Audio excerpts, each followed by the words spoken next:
더불어민주당 이재명 후보, 국민의힘 윤석열 후보가 박빙의 지지율을 보이면서 제3지대 후보들의 움직임에도 관심이 모아지고 있습니다. 자, 전 경제부총리를 지낸 김동연 대선 예비 후보 전화 연결해 보겠습니다. 안녕하세요. 네, 안녕하세요. 네, 반갑습니다. 네, 많이 바쁘시죠? 네, 바쁘게 지내고 있습니다. 예. 지금 창당 작업을 한참 하고 있어서요. 그러니까요. 이 네. 대한민국에서 정당 창당하는 게 쉬운 일이 아니거든요. 네. 예. 쉬운 일이 아닙니다만은 저희는 지금 아마 정당 사상 가장 빠른 속도로 지금 진행을 하고 있습니다. 네, 5대 광역시도에 최소 5군데 각 광역시도별로 1,000명씩 최소 5,000명의 당원을 모아야 되고 5군데 광역시도당 창당을 해야 중앙당 등록이 그렇습니다. 가능하니까. 네, 그렇습니다. 그 가칭 새로운 물결, 이게 그 지금 현재 창당 준비위원회의 명칭인 거죠? 그렇습니다. 네. 아, 당명도 이렇게 새로운 물결로 뉴 웨이브 이렇게 가는 겁니까? 네, 일단 저희는 새로운 물결로 갈 생각을 하고 있고요. 네네.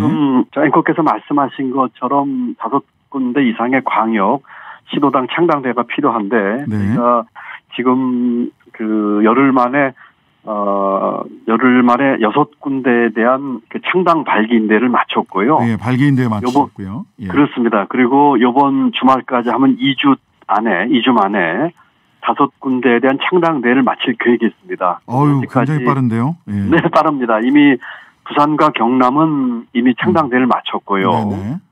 이번 토요일에 이제 충북과 충남 창당대를 마치고요. 네. 또 일요일에는 경기 창당대를 마칠 계획이 있습니다. 네. 그리고 지금 앵커께서 말씀하신 것처럼 불과 발기인대 마치고 일주일 만에 1,000명의 당원을 모집하는 데 문제없이 했고, 네. 아마 가장 큰 특징이라고 한다면은 저희는 기존의 정치 조직이나 기존 정치인들 인맥 활용하지 않고 네. 전원 다 자발적으로 자생적으로 참여하신 분들입니다. 그러다 보니까 일반 우리 이웃들, 시민들, 국민들 다양한 직종분들이 참여하고 계시고요. 네. 상당 발기인 대표들을 몇몇을 보시면 아마 한눈에 느끼실 수 있을 거예요. 잠깐 소개 말씀드리면 네네. 부산은 34살의 벤처 기업인이 창당 발기인 대표입니다. 네네. 그리고 경남은 발기인 대표가 도당위원장으로 경남 밀양에서 사과 농사를 지으면서 지역 활동하고 계시는 농부입니다. 네, 충남은 32살의 그 역도 선수하다 기농한 화해농장 여자 청년 농부고요. 충북은 공고와 방송통신대를 졸업한 변호사. 네. 또 대전은 호서대 교수 이렇게 5분이 지금 결정이 되셨는데 전부 다가 면면이 굉장히 다양합니다. 예. 다양합니다. 정치인 기존 정치인 한 분도 안 계시고요. 네네. 그야말로 저희가 주장하는 아래로부터의 반란에서 나오는 우리 일반 시민 다양한 직종의 분들이 우리 정치판 좀 바꿔보자 하는 그런 취지로 모였습니다. 예, 그 조정훈 의원이 계신 시대전환과의 정당과 당과의 관계는 시대전환이라는 정당과의 관계는 어떻게 되는 겁니까? 네, 시대전환에서는 공개적으로 저희를 지지하는 선언을 했습니다. 네네. 그래서 그렇죠. 시대전환과 이 조정훈 의원은 지금 일부 분들이 저희 캠프 일도 도와주고 계시고요. 네. 다만 지금 저희 창당 작업은 시대전환과 별도로 진행되고 있습니다. 네네. 아, 그렇군요. 이건 대선 진행 경과에 따라서 정당 간의 관계는 별도로 계속 갈지 아니면은 합당이라든지 이런 걸 추진할지는 나중에 좀 경과를 지켜봐야 되는 문제인가요, 그러면? 네, 그렇습니다. 지금까지는 저희가 이 창당 들어가기 전부터 시대전환 당과 또 그쪽에 계신 그 지도부에서는 공개적으로 또 공식적으로 저를 지지하는 선언을 했습니다. 네. 현재까지는 정치적 지지 선언. 그렇습니다. 네, 알겠습니다. 자, 5번째 공약으로 발표하신 5호 공약 발표하신 권력구조 대개혁. 어떤 내용이고 그렇습니다. 어떤 취지인가요? 지금 그 대한민국 역사에서 모든 대통령이 불행했습니다. 네. 그래서 지금의 권력 구조에서는 내년에 누가 대통령이 돼도 이런 불행이나 실패가 반복될 수밖에 없습니다. 네. 그래서 이 과도한 권한 집중된 대통령제를 분권형 대통령제로 바꾸자고 하는 그 개헌을 얘기를 했고요. 네. 이 밖에도 여러 내용이 있습니다만은 저희는 개헌의 내용뿐만이 아니라 개헌의 방법을 제시했습니다. 네. 왜냐하면 많은 분들이 개헌을 이야기하지만 현실적으로 개헌이 가능하지 않습니다. 그래서 저희는 개헌의 내용뿐만 아니라 방법을 제시했습니다. 저희가 제시하는 방법은 헌법 개정 국민회의를 구성하는데 네. 임기 1년입니다. 네. 그리고 이 헌법 개정 국민회의는 내년 6월 지방선거에서 맞춰서 각 정당이 후보를 비례대표로 내고 정당 투표율에 따라 권역별 비례를 구성하는 대안이 되겠습니다. 그러면은 내년 이제 여름이면은 이 대통령 임기 시작하고 이 국민회의가 출범할 수 있을 거고요. 네. 그러면은 1년 임기 내에 개헌안에 합의를 내서 도출하게 되고 네. 그렇게 합의를 내서 도출한 개헌안은 국회로 보내서 국회 의결과 국민투표를 실시합니다. 그러면 이와 같은 일들이 내년 대통령 선거 끝나고 1년 뒤인 2023년에 다 이루어질 것이고요. 네. 그때 개헌에 이제 합의가 돼서 개헌이 이루어지면 2024년 총선 때 21대 대통령 선거를 함께 치르는 것입니다. 결과적으로 내년에 뽑힌 대통령은 2년 임기만 채우고 이와 같은 개헌과 함께 임기를 마감하는 살신성인의 자세를 보여줄 것이고요. 그렇게 되면은 2024년 총선과 함께 제7공화국이 출범하는 그런 구체적인 대안을 제시를 했고요. 그러면은 대통령제를 폐지하는 대통령이 되겠다라는 게 이제 손학규 출마 선언하신 손학규 전 의원의 네네. 말씀인데 여기는 이제 네네. 대통령제는 유지하되 임기를 네네. 2년으로 줄이겠다 이런 거네요. 그러니까 그 과도적으로 이 개헌을 위해서 다음 대통령이 이제 2년 임기를 현실로 채우자는 얘기고요. 네, 그렇죠. 제가 얘기하는 것은 이 분권형 대통령제를 바꾸는데. 분권형 대통령제.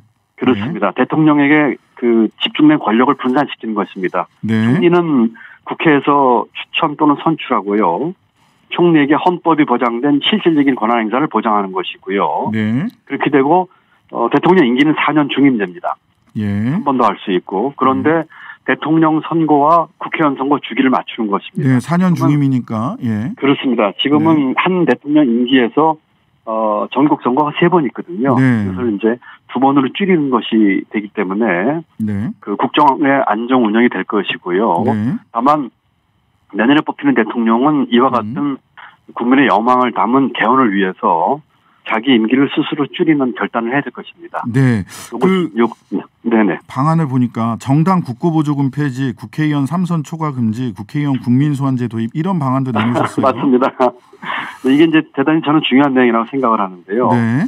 지금 국민의 혈세로 정당에 국고보조금 주고 있습니다. 네. 거대 정당이 한 분기에 네. 받는 국고보조금이 100몇십억씩 받아요. 네. 그 돈으로 거기 있는 인건비, 경상경비, 운영비, 쓰는 경비를 다 대주고 있거든요. 네. 지금의 이 눈살 찌푸리는 정치 행태를 하는 정치 조직에 국민의 혈세를 정부가 주고 있는 것입니다. 네. 저는 이걸 폐지하고 대신에 유권자 1인에게 5,000원씩 정치 바우처를 주는 것입니다.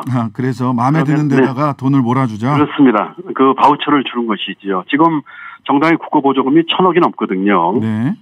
지금 우리 유권자가 4천만 명인데 5,000원씩 바우처 주면 2,000억입니다. 네. 그렇다면은 어느 정책과 정당이 지지할지는 유권자가 정하는 것이고요. 네. 그와 같은 의사결정을 정부가 아닌 국민이 하자 이런 얘기고요. 또 하나는 지금 그 국회의원이라고 하는 직업을 그렇게 썩 매력적이지 않은 직업으로 만들자는 뜻입니다. 그래서 국회의원이 제 역할을 하지 못하면 유권자가 파면시키자 하는 것이 국민 소환제가 되겠고요. 예. 그렇습니다. 또 국회의원 면책특권 폐지, 또 국회의원 보수를 우리 전체 국민 중위소득의 1.5배로 제한하는 것입니다. 네. 중위소득의 1.5배로 제한하면은 금년도 기준으로 네. 연봉이 한 8,800만 원 정도 될 겁니다. 네네. 내년은 9천만 원 조금 넘고요. 그다음에 국회의원 보좌관 수가 지금 9명이거든요. 네. 이것도 줄이는 것이고 네네. 또 국회의원은 3선을 초과하게끔 국회를 의원이 되는 것을 막는 것입니다. 왜 이 국회가 또는 정치인이 이 직업으로서의 정치인이 아니라 봉사로 하는 정치인으로 만들자 하는 의미에서 이와 같은 무슨 취지인지는 알겠는데 이게 지나치게 정치에 대한 냉소나 혐오를 부추기는 네. 방식의 공약 아니냐라는 비판도 충분히 가능해 보이는데 어떻습니까? 저는 조금 견해를 달리합니다. 이와 같은 네. 방식은 정치 직업군들이 그동안에 정치판을 좌지우지하면서 40년간 권력을 주거니 받거니 분점해오면서 지금의 정치 기득권을 만들었거든요. 네. 이것을 깰 수 있는 거는 이분들 힘으로는 안 됩니다. 네. 자기분이 못 갔기 때문이죠. 국민의 힘에 의해서 이 정치가 봉사가 되게끔 하게 하고 국민이 정치 바우처 5,000원씩 주는 그 자체가 온 국민의 그 건전한 정치 행위거든요. 근데요. 이런 것도 있지 않을까요? 네. 당원 숫자가 지금 300만, 400만 양당은 그렇잖아요. 예. 그 당원들이 그 바우처 받아가지고 다른 당에 줄지는 잘 의문이긴 합니다. 결국은 아닙니다, 또 앵커님. 큰 대로 이렇게 가는 거 아닌가라는 걱정이 들어서. 예. 앵커님 이렇습니다. 지금 정당 보조금은 거대 정당으로 다 갑니다. 네, 그럼 배분 방식을 바꾸면 안 되나요? 배분 방식을 바꿔도 원내 의석수 기준으로 바꾸는 것이 유일한 방법일 것입니다. 그렇기 때문에 그와 같은 제 말씀은 그 국세로 지원하는 그 의사 결정을 정부가 할 것이 아니라 국민이 하자는 것이죠. 그리고 그렇게 되게 되면은 지금의 거대 정당에서 그 기득권을 형성하면서 이 진입장벽을 막는 이 틀이 무너질 것입니다. 네, 알겠습니다. 제가 질문 이제 정치개혁이나 이 지금 최근에 나온 권력구조 대개혁안에 대해서 좀 많이 여쭤봤는데요. 아무래도 또 우리 김동연 후보님은 이 경제정책 관련해서도 제가 여쭤보지 않을 수 없어서 자 기본 시리즈 관련해서는 확장적 재정이 필요한데 이거 어떻게 보십니까? 이재명 후보가 얘기하는 기본 시리즈요. 예. 지금 거대 양당 후보가 제기하는 그 경제 정책에 대해서 저는 그 여러 가지 비판적 시각을 갖고 있습니다. 네네. 전체적으로 첫 번째로는 시장 경제 원리와 경제 철학에 대해서 빈곤을 그대로 드러내고 있고요. 두 번째는 실천 가능성에 대한 의문입니다. 이 두 가지 면에서 저는 의문을 제기하고 있습니다. 이 기본 시리즈는 예컨대 기본 소득이라든지 이런 것들은 그 나중에 이제 AI나 로봇과 관련된 그 일의 미래와 관련돼서 나오는 이론들인데 마치 이것을 보편적 복지처럼 전 국민에게 깔아주는 식으로 하는 것은 기본 소득에 대한 철학 부재고 실제로 이와 같은 것을 조달할 수 있는 재정의 현실적인 면에 있어서도 그렇게 실현 가능성이 그 높지 않은 것이어서 실현 가능성이 높지 않다. 예. 그렇습니다. 자, 다음에는요. 맞아 말씀하시죠, 그러면. 이와 같은 돈을 쓴다는 의미는 그와 같은 돈을 쓸 수 있는 다른 사업들 다 포기하는 것을 의미합니다. 어떤 걸 선택하시겠습니까? 100조 돈을 써서 깔아주는 돈을 쓰겠습니까? 아니면 대한민국 경제 성장 잠재력과 이 일자리와 또 시장을 활성화시키는 투자는 돈에 쓰겠습니까? 하는 선택의 문제에 있어서 결코 우선시 높은 일이 아닙니다. 자, 윤석열 국민의힘 대선 후보는 주 52시간제 이거 철폐로 해석될 수 있는 이야기 또 최저임금제를 그거보다 최저임금보다 낮은 임금 받고 일하고 싶어하는 사람들 많다라고 해서 이것도 뭐 거의 뭐 혁신적으로 바꾸겠다 이런 쪽으로 말씀을 하셨는데 이 발언은 어떻게 보십니까? 단호히 반대하셨어요? 52시간제 철폐에 대해서는? 그는 경제와 이 노동시장의 기본 원리도 모르고 하는 얘기입니다. 지금 저희가 최저임금의 급격한 인상이나 근로시간 단축에 대한 경직적인 적용으로 인해서 그 부작용이 있는 것에 대한 비판은 해야죠. 저도 부총리라면서 거기에 대해서는 반대했습니다. 그렇지만 기본적으로 최저임금과 또 근로시간을 일정한 순으로 제한함으로써 그 노동의 질과 노동자의 삶의 질을 지켜야 하는 것은 기본 원리입니다. 그 원리를 지키는 하에서 우리 시장의 수용성과 또 현실적인 면에서 어떻게 이것을 보완할 것인가를 해야지 이것 자체를 폐지하거나 또는 최저임금 이하로 가는 식으로 하는 것은 경제의 기본 원리를 무시하고 경제의 일도 모르고 무시한 거다.